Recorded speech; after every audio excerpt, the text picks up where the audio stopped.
E aí pessoal, vamos gravar aqui hoje como abaixar o Minecraft original. Primeiro você entra no Forshare. Eu vou deixar um link, aí já vai entrar direto. Vou até copiar aqui logo pra vocês verem.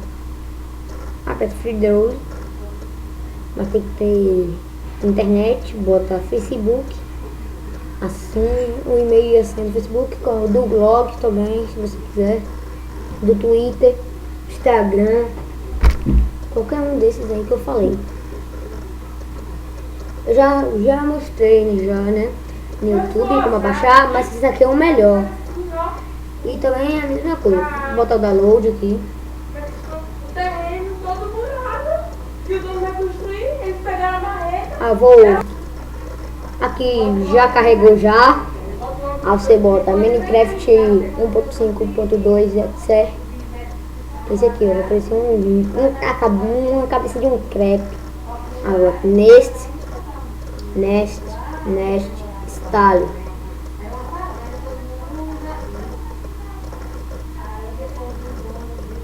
Bota aqui, né? Pau. Aqui já entrou já. Finish new. Aí vai aparecer o nome aqui, Minecraft. Aí esse nome aqui, bonito pra caralho. Aí você vai entrar em Options. Aí vai botar Fosse, Upitar, Dat, Done, Launch.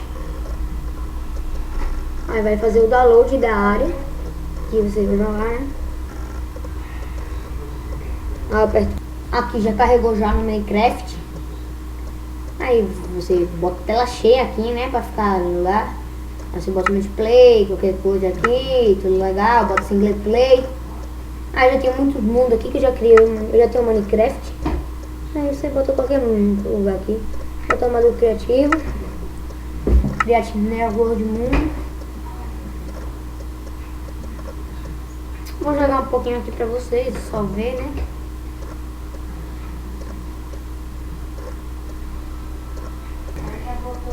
Aqui já carregou, né? Ecto Game. Tô aqui com o meu personagem. Já tenho salvo. Vou subir aqui, né? Vou voar.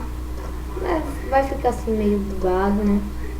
Porque eu já tenho já o jogo. Aí fica normal mesmo. Depois fica normal, depois dos minutos. É isso aí, pessoal. Estamos terminando aqui. Até o próximo vídeo. Fiquem com Deus. Valeu, pessoal.